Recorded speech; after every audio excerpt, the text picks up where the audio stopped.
Evet, evet, evet. Ey ahali, zombi mahali, ben Ozan Kurzweil, Achtung diyorum. Aynen ve günlük astroloji ve matematik yorumlarına hepiniz hoş geldiniz. Aynen. Arkadaşlar nedir ne değildir? Hemen kahvemizden bir yudum alalım. Arkadaşlar nedir ne değildir? Hemen bakacağız. Bakacak mıyız? Bakacağız. O da yapacak bir şey yok. Evet, hemen bakalım. Bugün ayın 20'si. Bugün ayın 20'si. Şu anda aziz ve muhterem vatandaşlarım ay Yengeç burcunda. Ve saati de ilerletelim bakalım biraz ilerleyince. Tam şu anda saat 6. Ay Yengeç burcunda 24 derecede. Tam kavuşum derecesinde. Mayday, mayday, bütün olasılıkları gözden geçirip yürürlüğe koyma zamanı. Bu mudur? Budur abi. Saldırın. Aynen. Kim olursa olsun saldırın. Çünkü 6 derece sonra ay su elementini geçecek ve ateş elementine giriş yapmış olacak. Aslan burcu. Güneş yıldızı tarafından yönetilir ve sabit odaklı hareket, atış, Feuer frei. Aynen. Tam atış, nokta atışı yapacağız. Öyle bir akış var. Akış bizi, hani şimdi şöyle tarif edeyim. Aslan burçlarının bir enerjisi vardır ya, ele avuca sığmayan bir enerjisi vardır aslan burçlarının. Böyle hiç yerlerinde duramazlar. Hatta onlara baktıkça hayran olursunuz aslan burçlarına. Nereden geliyor abi bu enerji? Güneş yıldızından gelecek. Nereden geliyor? Aynen. Şimdi o enerjinin, o kişinin enerjisinin bütün günlük hayatımıza yayıldığını düşünün. Bu gece o enerji 2 günlüğüne giriş yapacak abi. O enerji 2 günlüğüne giriş yapacak. Onu nasıl kullanacağınız tamamen sizin inisiyatifinize kalmış. Ama Achtung, unutmayın, yaptığınız her şeyin karşılığını Satürn sizden alacak. Ya da verecek. İyi bir şey yaparsanız verir. Bir şey yapmazsanız geri gidersiniz zaten. Çünkü zaman ilerleyecek. Kötü bir şey yaparsanız, yıkıcı bir şey yaparsanız, negatif, eksi bir şey yaparsanız çıktısı size gelecek. Bunu ödeyeceksin kardeşim. Bu kadar basit. Matematik net. Aynen net. Orada yapacak hiçbir şey yok. Yani bunu ister kabul edin, ister etmeyin. Hiç fark etmiyor. Matematik denen şey okulda kalmadı. Okulda öğrendiğiniz gibi kalmıyor matematik. O hayatınızın önüne değerlerinizin etrafında, değerlerinizin girdik çıktısıyla o matematik ilgileniyor. Okulda bu yüzden öğrendiğiniz o matematiği zaten. Bunu hayatta şey yapabilmem için. Ama insanlar öyle bir kafadalar ki sanki matematiği orada gördün bitti. Öyle bir şey yok. O buz gibi matematik, tahtada yazdığın buz gibi matematik şu anda dünyanda senin değerlerinle meşgul. Ve hiç kimse bununla ilgilenmek istemiyor. Hatta görmek istemiyorlar. Ha matematik ya matematik. Ben biliyorum ben matematik 2'yi geçtim. Peki ne yaptın şu anda değerlerinle matematiği? İşte çalışıyoruz işte. İşe gidip geliyoruz. Bu matematiğe aykırı. Çünkü şu anki dünyanın neresinde olursan ol, şu anda alacağın maaş hiçbir şeye yetmez. Çünkü Plüton Oğlak'tan çıkıp Kova burcuna geçti. O eski rutinlerini sarstı. Şu anda tamamen kendi yeteneklerine bir noktaya varmak durumundasın. Yani en kral şirkette çalış, sana vereceğim maaş bellidir. Aynen. Ama o aldığın parayla yine bir pranga halindesin. Yine emir kulusun. Yapacak bir şey yok. Ve bunu garanti altına görüp, bunu sırf garanti diye görüp, ay başında alacağım maaş, bak şeyi saymıyorlar. Sabah o erken kalkma zorunluluğunu, bir şey yapma zorunluluğu, bir emir geldiğinde yerine getirme zorunluluğu, bunu saymıyor insanlar. Onu görmezden geliyorlar. Odaklandıkları tek şey Ay başında yatan Mars. Başka bir şey değil.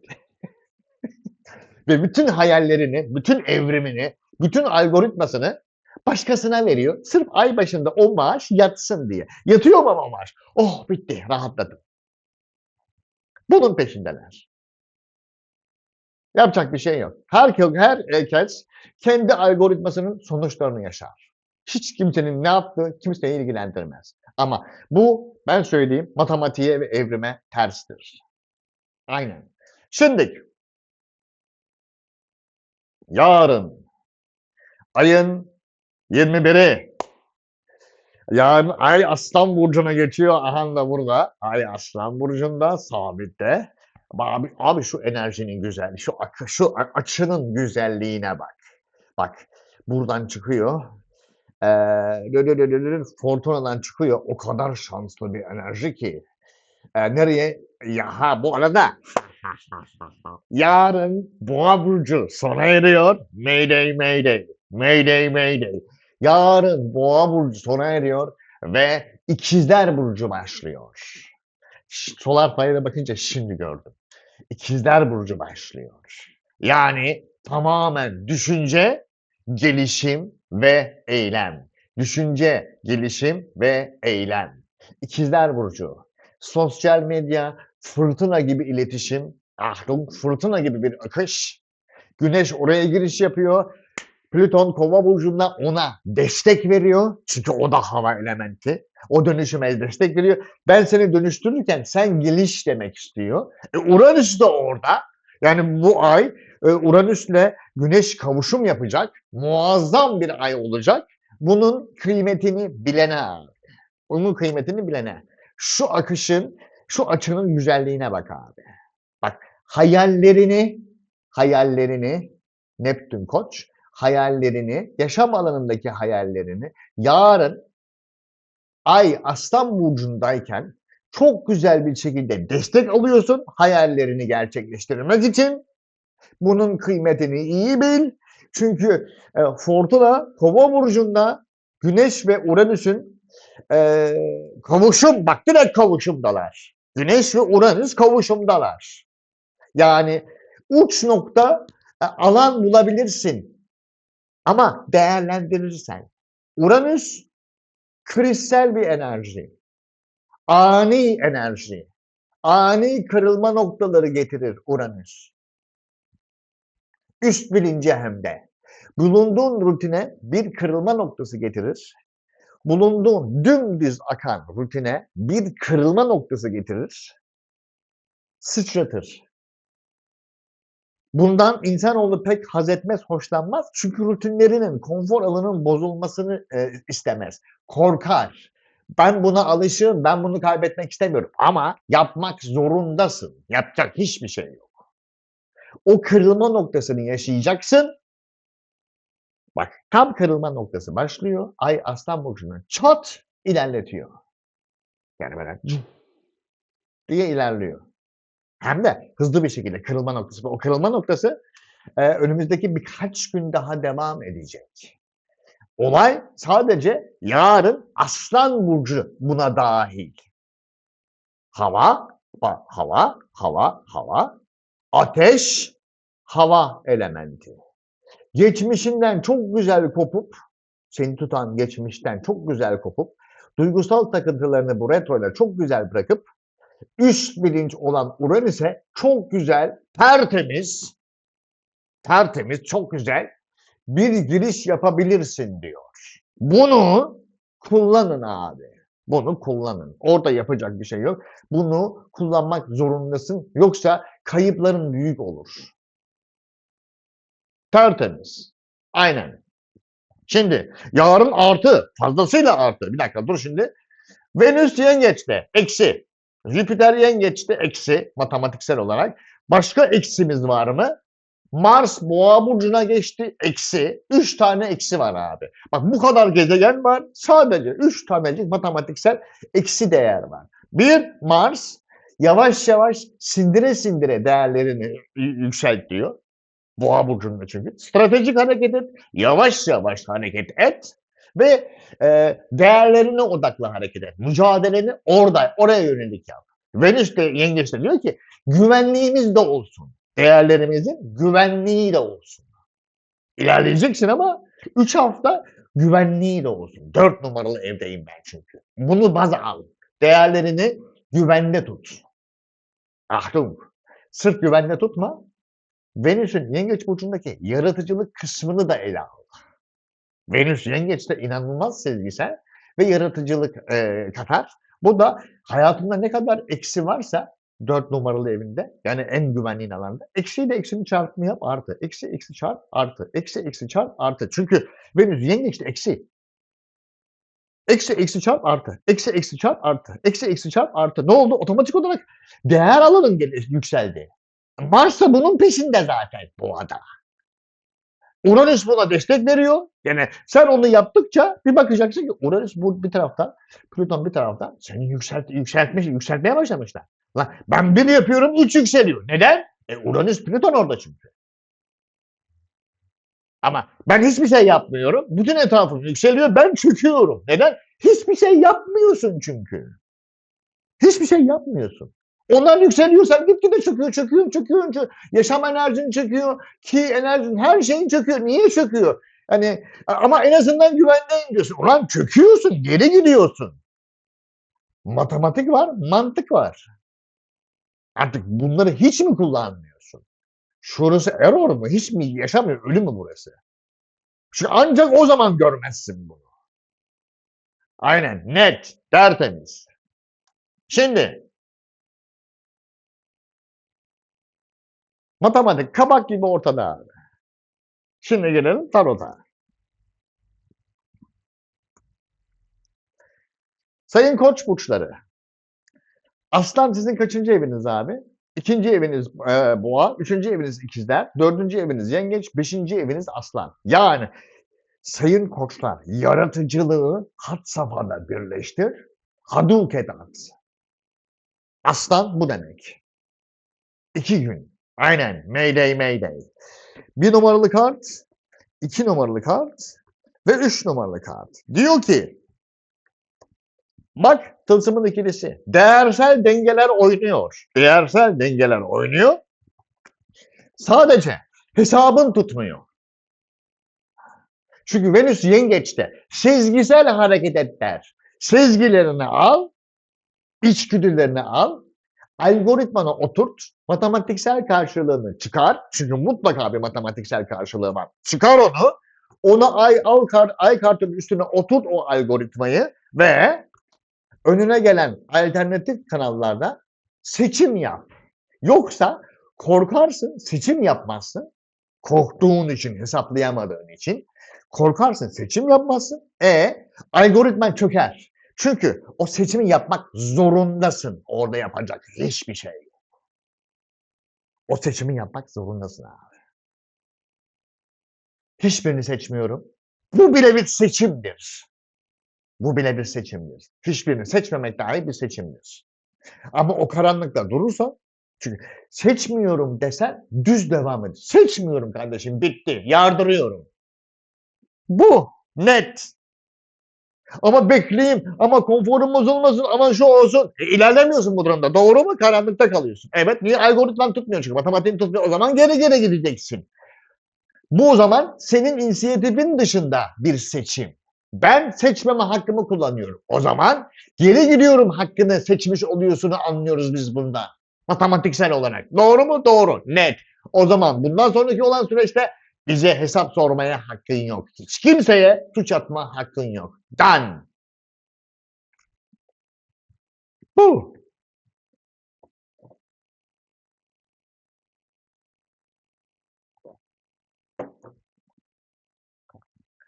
Dur bakayım, merak ettim. O ay kartıyla ikizler kartı neymiş bakalım, merak etmişim. Vay namussuz. Aynen. Bir kart, 2 numaralı kart, 3 numaralı kart. Neymiş, ne değilmiş. Sonuçta mantığım al.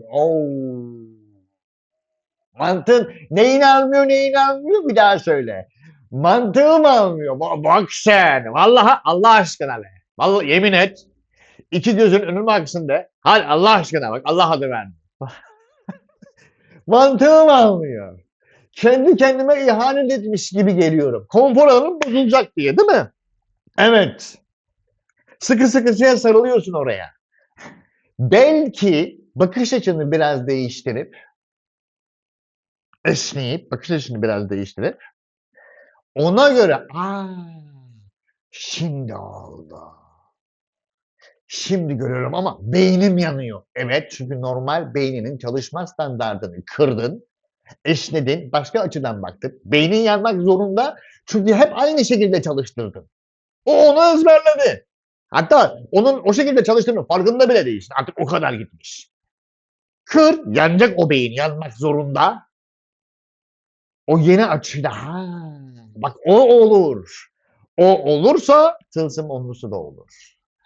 O zaman kalite gelir, o zaman yaratıcılık gelir, o zaman değer gelir. Bitti. Korkup da olduğun yerde kalırsan olmaz. Gelelim şimdi boğa burçlarına.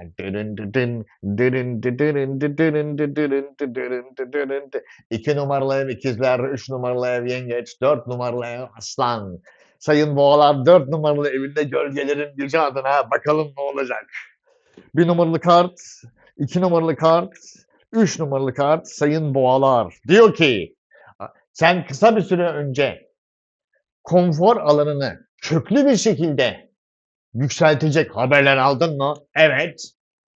Peki bunun için ne yaptın arkadaşım? Bak 4 numaralı ev, boru değil. Bunun için ne yaptın? Bana onun cevabı. Çok heyecanlandım. Ama ben matematiksel olarak bana eksisin demiştiniz. Şimdi onun arkasına sığınacaksın değil mi? Ne yapayım? Başka arkasına sığınacak bir şey yok. İlla bir şeyin arkasına sığınmak zorunda mısın? Ben eksiyim. Yani hem özrün kabahatinden beter. Özrün kabahatinden beter. Zaten bir çıkış yolu da bulamadım. Çıkış yolu da bulamadım. Ama etrafımdaki herkes dedi ki öyle olmaz, öyle olmaz, o da olmaz. O herkes dediğin herkes. Senin en yakın çevren olabilir mi acaba? Evet. Yani sen neysen onlar da o aslında. Evet. Abi sen bulamıyorsun, onlar nereden bulsun? Senin fotokopin onlar. O açıdan ben düşünmemiştim. O zaman acil bir şekilde açını değiştir abi. Acil bir şekilde açını değiştir. Yoksa Uranüs çok ciddiyim. Öper seni orada. Çünkü yapmayanı öpüyor Uranüs. Kriz katıyor.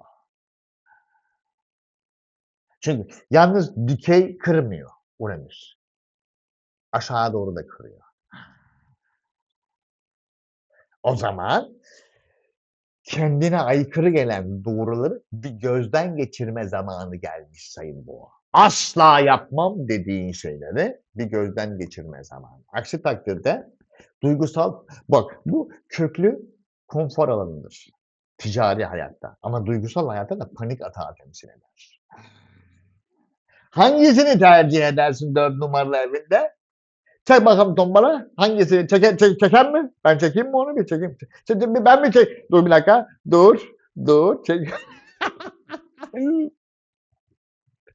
O tombalayı sen çekeceksin kardeşim. Ben çekmeyeceğim. Çünkü hayat senin. Beni hiç ilgilendirmiyor. Gelelim şimdi ikizler burcuna. Nedir ne değildir? 3 numaralı ev doğru mudur? Doğrudur. Yani ikizler burcunun ev sahibi yaptığı ev. Derin. Hem de Güneş 1 numaralı evine giriş yapıyor arkadaşım senin yarın. Hem Güneş 1 numaralı evine giriş yapıyor, Ay da 3 numaralı eve giriş yapıyor. Yani tam bir LPG senin için. Tam bir uçak benzini. 3 numaralı Ay giriş yapmış Aslan burcuna. Güneş de 1 numaralı evine giriş yapmış. İkizler yarın uçacak kardeşim. Orada yapacak bir şey yok. Uçmak zorundasın. 1 numaralı kart, 2 numaralı kart, 3 numaralı kart. Ne diyormuş? Diyor ki sayın ikizler şu anda nakavt durumdalar. Normal. Çünkü zihinde her şey dönüşüyor. Zihinde her şey dönüşüyor. Yani yapacak bir şey yok. Bir süredir çıkmazdaymış ikizler. Bir süredir çıkmazdaymış ikizler. Niye? Çünkü istedikleri şey istedikleri zamanda olmuyormuş. Vallahi mı? Bırak şimdi. Yemin et. Olmaz abi. Aslan adam. Demek ki bir şeyleri gözden geçirmen gerekiyor. Algoritmanda bir takım kodları gözden geçirmen gerekiyor. Bir takım kodlar artık güncel değil. Onları güncellemen gerekiyor. Nasıl ki cep telefonuna sürekli bir yazılım güncellemesi geliyorsa senin algoritman cep telefonun zaten. Şurası da bir cep telefonu. Cep telefonunun şurası, birinin kafası hayal etti. Ondan sonra bunu teknolojiyle birleşti. Aldın eline kullanmaya başladı. Şurasını, şunu yaratan şurası, şu ölü şeyde güncelleme talep ediyorsa burada etmiyor mu? Matematiksel olarak imkansız. Ve sen burayı güncellemiyorsan bir süre sonra ama kendime ihanet ediyormuş gibi hissediyorum dersin. Ya da etrafındakiler bana ihanet ediyor. Hayır, senin sadece güncellenmeni istiyorlar. Sen diretiyorsun güncellenmeyeceğim diye.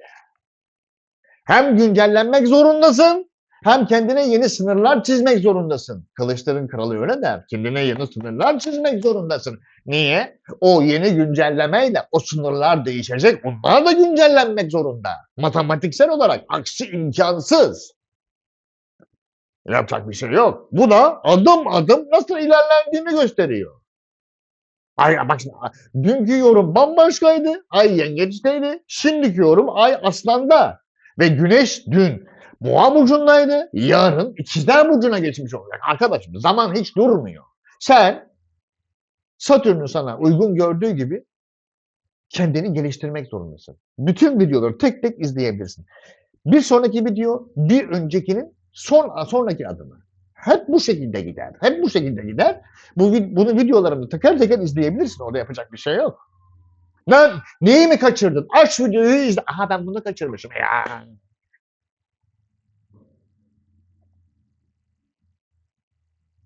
Gelelim şimdi sayın.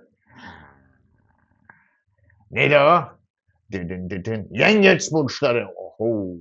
Yengeç. Bildiğin. Bu durumda Güneş 12 numaralı eve geçiş yapıyor. Aynen.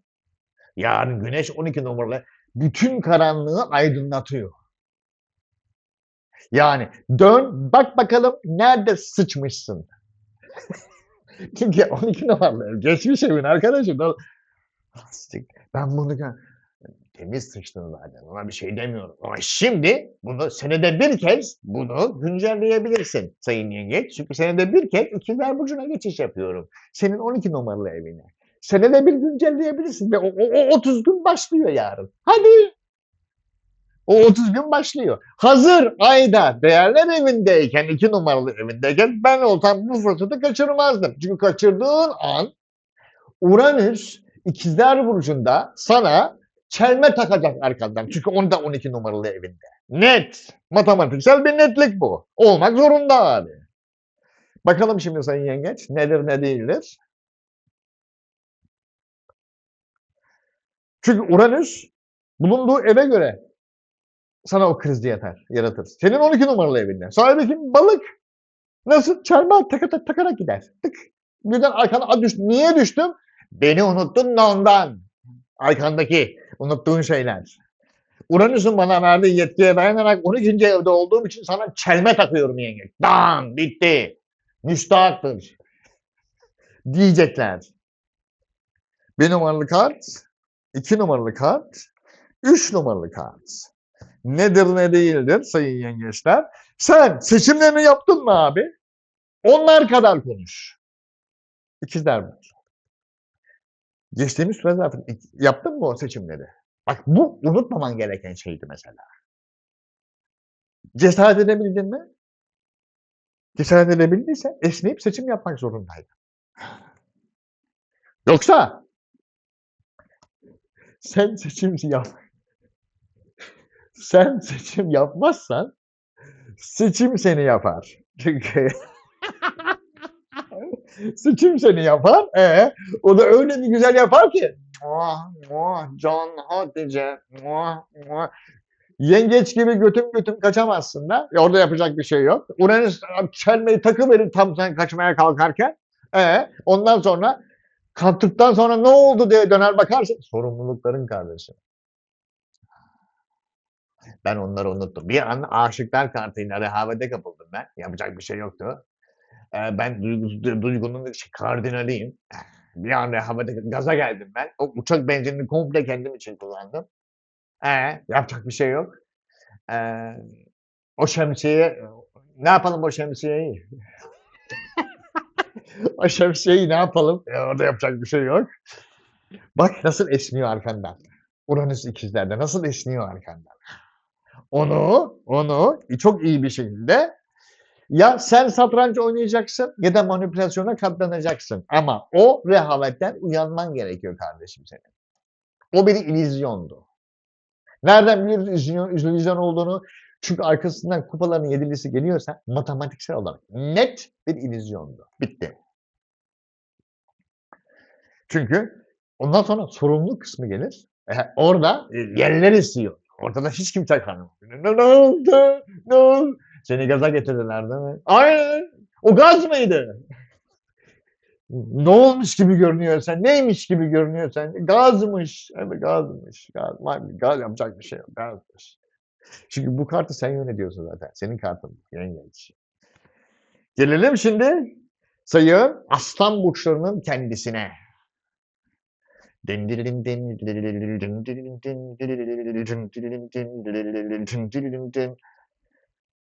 Evet sayın aslanlar, bir numaralı evinizde ay transit halinde olasılıklar evi. Güneş de yarın 11 numaralı evinize giriş yapıyor. Önümüzdeki 30 gün dış bağlantılardan enerji akışı var. Ama Mars da kariyer evinde yavaş yavaş bu enerji akışını kullan diyor. Değerlerine odaklı çünkü ben boğadayım ve önümüzdeki 2 gün bunları değerlendirebilmek için olasılıkları kullanmak zorundasın sayın aslan matematiksel bir netlikte. O mantık oraya oturmak zorunda. Done. Gelelim şimdi sayın aslan burçlarına. 1 numaralı kart, 2 numaralı kart, 3 numaralı kart. Ne demiş? Değil ki. Tabii boğanın son günü bütün kartlar konfora yönelik. Tabii boğada tam böyle 29 derece oğlum boru mu? 29 derece güneş tam gaz ilerliyor. Sabah bir olacak yerini ikizler burcuna bırakacak. Gelişmeye. Gelişmeye. Sayın Aslan konfor alanı. Onunla ilgili haberler aldıydı. Ne oldu onlara? Hallettin mi onu? Ben kararsızım. Neyine? Neyine karar? Neyine kararsızsın? Net soru. Neyine kararsızsın? Kararsız olduğunu biliyoruz oğlum. Onu biliyoruz zaten ama neyine kararsızsın? Yarın güneş ikizlere geçtiğinde ne yapacaksın o kararsızlığı? Turşusunu mu kuracaksın? Üstüne 10.000 parçalık puzzle mı yapacaksın üstüne? Kararsızlık üstüne kararsızlık. Neye kararsızsın? Garanticiliğe ve yeniliğe mi kararsızsın? Hadi topla şuradan komple kozalakları. Onlara mı? Say bakayım kaç tane kozalak var? Saydığım kadar yapmamışlığın var çünkü. Hem garanti olacaksın hem yenilik getireceksin kardeşim. Ayıp denen bir şey var. Ağır ağır yap. 11 numaralı evdeki bağlantıyı kullan. Uranüs de orada. 2 gün bunları toparla. Git toparla, atış yap. Git toparla, atış yap. Bütün olasılıkları değerlendirmek zorundasın. Niye? Çünkü sen buraya ulaşmaya çalışmıyor musun kardeşim? Bir süredir. Evet, daha yüksek bir konfor alanı. Bitti. Ulaşmaya çalışıyorum. Ama ne çaba sarf ediyorsun bunun için? Çalıştım olmadı. Olana kadar yaptın mı? 2-3 defa yaptım. Biz 10 defa yapınca oldu. Aradaki 7'yi ne yaptın? Biz -7 kullandık ve şu anda rahattayız. Sen 3'te yaptım. İşte mantığıma uymadı. Karar veremedim. İyi o zaman faturayı ödersin kardeşim. Faturayı mail olarak sana gönderirler. Bitti. Ona cevap vermen de gerekmiyor. Sadece gidip ödemen gerekiyor. Bitti. Sana kalmış olan bir şey kardeşim. Sana kalmış olan. Gelelim şimdi Başak burçlarına. Sayın Başaklar. Dur bakayım. Sayın Başaklar 12 numaralı eve ay giriş yapmış. Geçmiş olayları alıp güncelleyip değerlendirme aşaması. Güneş nerede peki? Yarın itibariyle 12 numaralı evin aslan olduğuna göre 11 numaralı evin yengeçtir senin. 10 numaralı evin ikizlerdir senin. Güneş önümüzdeki 30 gün boyunca kariyer evinde duracak. Sana ters gelecek. Hatta bazı şeyleri tersten tutmak zorunda kalacaksın. Gelişim için. Ama bunu yapmak, bunun için belki biraz fazla enerji sarf edeceksin ama yaptığına değecek, bütün yaşam tarzın değişecek. Çünkü Mars 10 numara, 9 numaralı evinde. Bitti. 1 numaralı kart, 2 numaralı kart, 3 numaralı kart.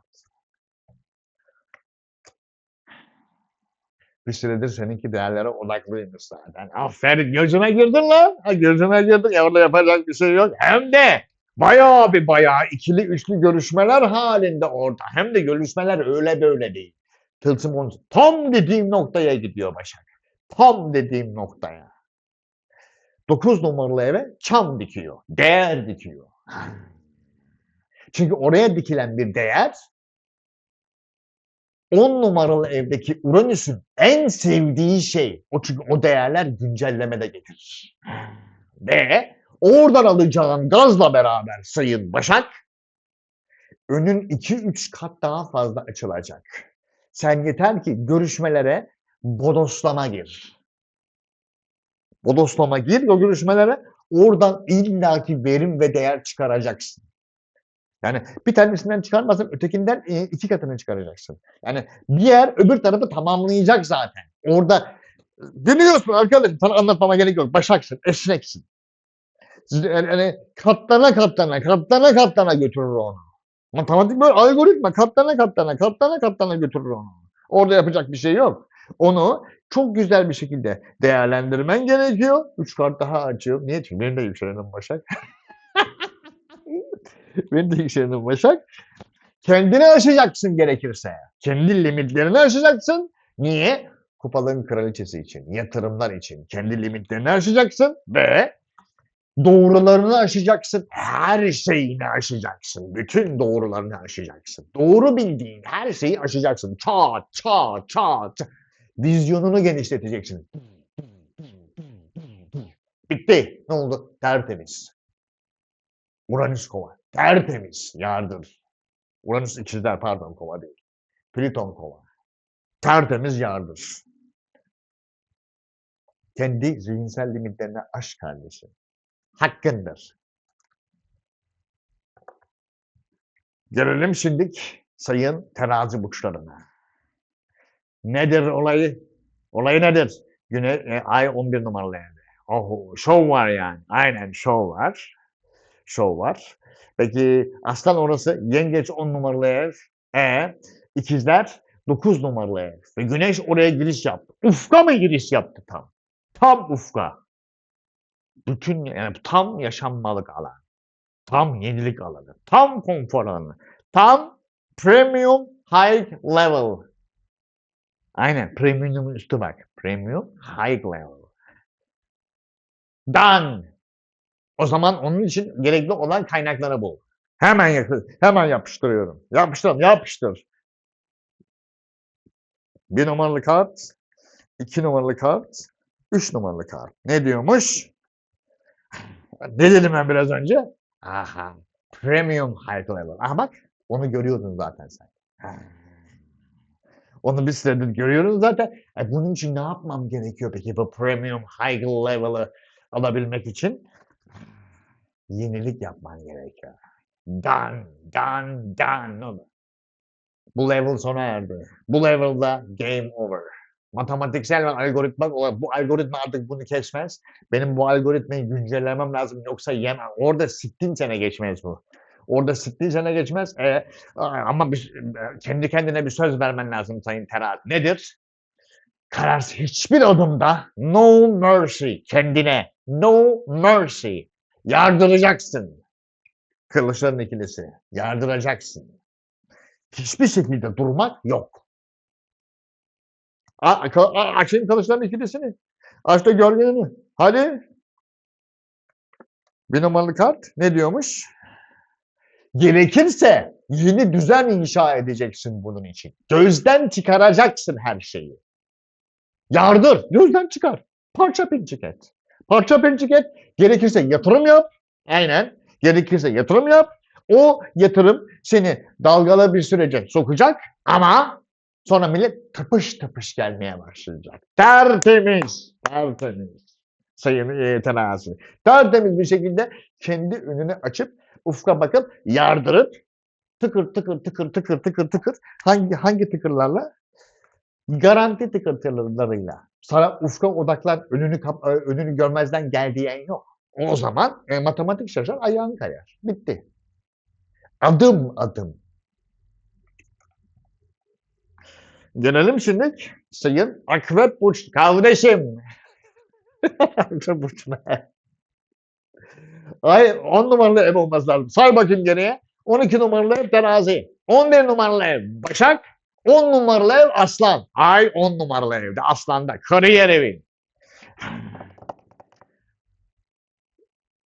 9 numaralı ev Yengeç. 8 numaralı ev Güneş oraya giriş yaptı. Açık düşmanlar ve başkalarının kaynakları. 7 numaralı evinde de Mars giriş yaptı.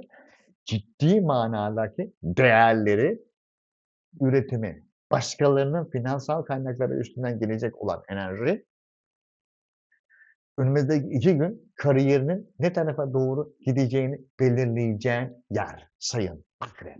Bu mudur? Matematik böyle diyor. O zaman budur. O zaman budur. Matematik diyorsa sıkıntı yok. Gelelim şimdi Sayın Akrep'e. 1 numaralı kart, 2 numaralı kart, 3 numaralı kart. Ne diyormuş? Ne demiyor ki ya vallahi habire konuşuyor. Habire konuşuyor. Beni de heyecanlandırıyor. Gaza geliyorum. Niye kupalarını asıyor işte. Beni de heyecanlandırıyor. Gaza geliyor. O kadar kimse beni de gaza getiriyor. Gaza geliyorum. Ama yemiyor değil mi? İşte en büyük sıkıntı orada zaten. En büyük sıkıntı orada. Gaza geliyorum duruyorum. Geliyorum duruyorum. Adını koyamıyorsundur tahminen. Evet. 8 numaralı ev. Oğlum boru mu? Ev benim. Ben ne mal olduğumu bilmiyor muyum? Yani oradaki kişilerin hepsi benim fotokopim. Yani öyle bakıyor şöyle yandan bakıyor. Yemez. Orada kendinle yüzleşmek zorundasın kardeşim. Orada yapacak bir şey yok. Orada kendinle yüzleşmek zorundasın. Madem gaza geldin, o gazla kapat gözünü gir abi. Oluyor mu öyle? Niye olmasın? Gözü açık girmenle gözü kapalı arasında ne fark var? Sonuçta içeri girmiş oluyor musun? Hiç girmemenden iyidir. Aynı çünkü o yeni dünyaya girmek zorundasın. Girdikten sonra açarsın, sıkıntı yok. Yani geçerken gelene dokunmuyorlar zaten. En büyük yalan. Önce tabii geçiyorsun matematiksel olarak. Biri geçiyor önünden. Kapıdan giriş yapıyor. Herkes demez mi? Önce tepki ne olur? Kim bu? Saldırmadan önce. Kim bu? Belki işimize yarayacak. Boşa saldırmış olacağız. Belki yetenekli. Bizim çözemediklerimizi çözecek. Sen bunları hesaplıyor musun? Hayır. Düz düşünüyorsun kütük gibi. Girerken beni öldürürlerse. Hiç kimse ticarette mantıksız bir strateji gütmez kardeşim. O dediğin strateji mantıksız. Sana göre mantıklı olabilir ama sonuç mantıksız. Çünkü o kör kütük mantıksız matematiğe hiç sığmayan bir hesaptır. Matematik der ki önce işlem tamamlansın, geçti mi? Successful ne? Zero mu? O zaman bunun sana bir zararı zaten olamaz ki. Sen duygusal düşüncelerle hareket ediyorsun Sayın Akrep. Duygusal düşüncelerle burada yer yok. Her şey soğukkanlı bir matematikte olmak zorunda. Çünkü senin artık bulunduğun yerde miladın doldu, kılıçların altınısı ve yanlış yere odaklısın zaten. Doğru yere odaklan, adam hasta etme. Aynen. Belki yani bu kart diyor ki yanlış yere odaklı. Burada bu olmaz zaten. Başka yerde bakacak. Zihnen başka yere gitmek zorunda. Ve gideceği yerde zaten küllerinden doğacak bu arkadaş. Bütün resmi kurumlar her şey hazır oluyor. Sen sadece yeteneklerini konuşturacaksın. Bitti. Yani bunu çözebilen var mı? Ben. Bitti.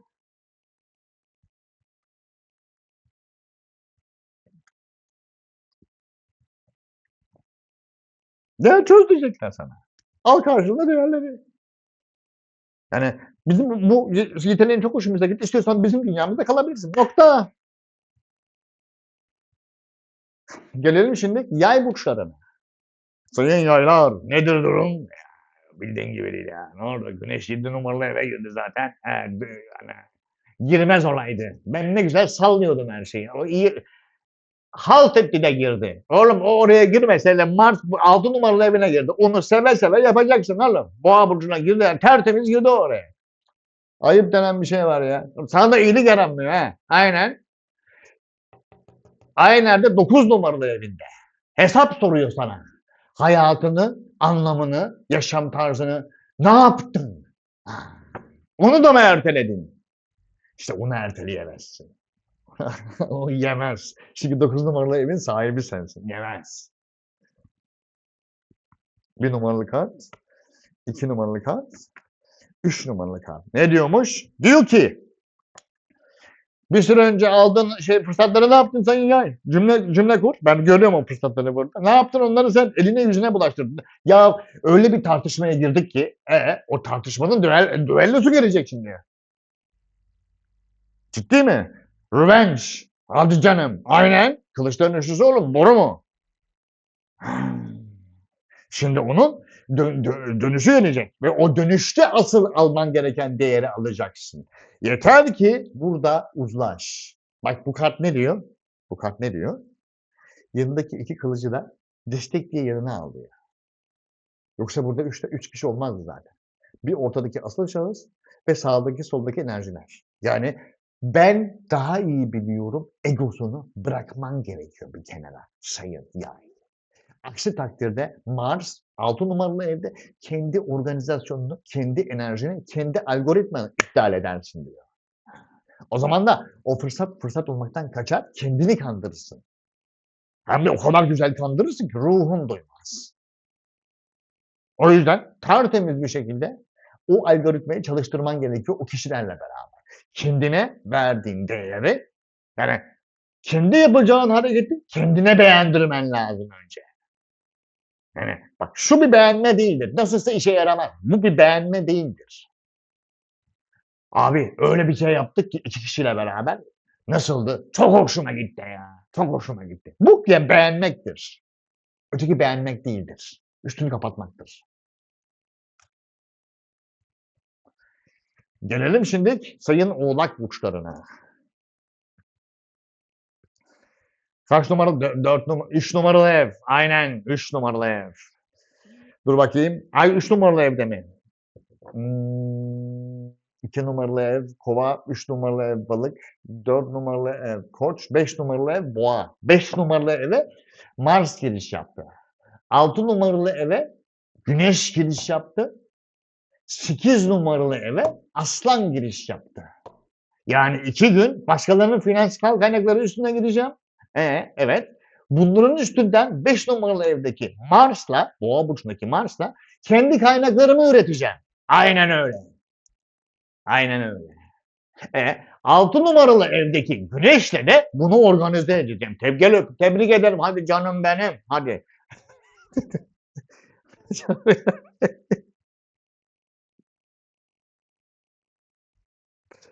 Bir numaralı kart, 2 numaralı kart, 3 numaralı kart.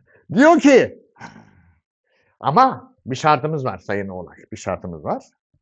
Bir süre önceki güncellemeleri yaptıysan, yenilenmeyi yapmadıysan kimin organizasyonunu yürütüyorsun? Hiç kimse senden bunu talep etmez o zaman. Niye? Çünkü daha güncel düzenini kurmamış. Sen önce kendi güncel kur ki millet sana gelsin. Onu nasıl yapacaksın? Gene onların finansal kaynaklarını yapacaksın. Diyeceksin ki bak ben bunu bu yenileme için kullanıyorum. Diyecekler ki bu harbiden bir şeyler biliyor. Harbiden bir şeyler biliyorsa o zaman bizim için de yapsın. Done. Done. Ondan sonra tılsımların ikilisi girer devreye. Tılsımların ikilisi girer devreye. Çok güzel verim elde edersin. Niye? Çünkü sen istediğin tarafa koştur. Mars seni kendi yani dönüp dolacaksın. Kendi evine geleceksin. Çünkü Mars boğada. Ama bağlantıyı Güneş'le sağlayacaksın. İkizlerde. Onun için de güncelleme şart. Yapacak bir şey yok. Done. Sayın Oğlak. Anladın? You have to. Önce kendini kanıtla 8 numaralı evde. Gelelim şimdi sayın kova burçlarına. Olayı nedir sayın kovaların? Olayı 7 numaralı evde. Mevzu ciddi yani. Ciddi işler ve ciddi ilişkiler. Mevzu ciddi. 6 numaralı ev yengeç. 7 numaralı 5 numaralı ev ikizler. Güneş oraya mı giriş yaptı? Evet. Yani önümüzdeki süreç tamamen yaratıcılık üstüne kurulu. Böyle değil. Hangi yaratıcılık? 4 numaralı evdeki yaratıcılık. Kendi güvenlik alanı. Orayı yükseltip genişleteceksin zaten. Ve önümüzdeki 2 gün bu ciddi değil mi? Öyle böyle değil abi. Hedefi nereye attıysan onun peşinde koşturacaksın sayın kova. 1 numaralı kart, 2 numaralı kart, 3 numaralı kart. Ne diyormuş sayın kovaya? Bir süre önce hesaplarını tutmuyormuş. Kuşlar söyledi. The birds. Aynen. Tutmuyordu. Delikanlı gibi tutmuyordu. Ne yaptın? Sen bodoslama kaosa girmiş olman lazım. Kaosun dibine bile vurdum ya. Bak değneklerin beşlisi. Şu anda o kaosu ayıklamakla meşguldüm ben zaten. Nereye gidiyor peki o? O kadar kişinin arasından geçtin de adını koydun mu? Onu yapman gerekiyor şu anda zaten. Onu yapman gerekiyor. Onu yapman gerekiyor. Senin durum gerçekten bayağı bir ateş çemberi sayın kova. Ateş çemberi. Bakalım o ateş çemberinden çıkış nasıl gerçekleşecek?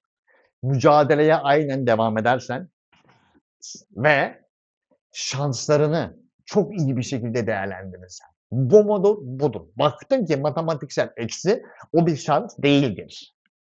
Matematiksel artı bir şanstır. O matematiği iyi değerlendir ve sorumluluğu yengeci asla elinden bırakma. Asla. Çünkü atacağın her adım biraz daha kapı açacak ve biraz daha dümenini sağlamlaştıracak.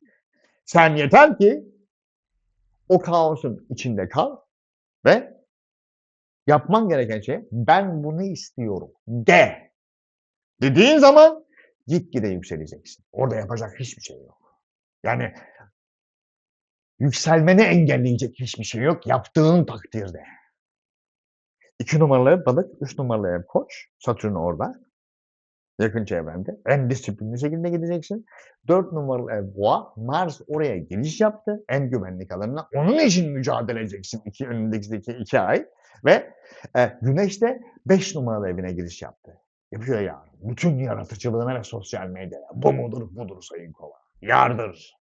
Uranüs'te kanka o orada. Her an yerden sürpriz gelebilir. Çünkü Güneş hangi gezegenle kavuşuyorsa yıldızının enerjisini ona verir. Yani önümüzdeki süreç her an her yerden bir sürpriz ve gelişme çıkabilir. Onun yaratıcılığını geliştirir. Gelelim şimdi sayın balık burçlarına.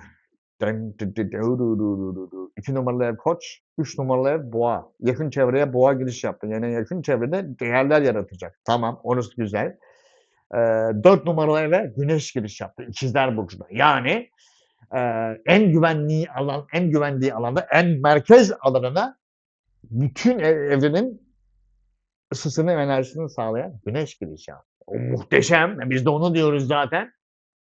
Yakın çevreyle onu geliştirecek zaten. Orada yapacak bir şey yok. Önümüzdeki 2 gün ayda 6 numaralı evde. Onu iyi organize etmesi gerekiyor. O yüzden önümüzdeki 2 gün hareket şart.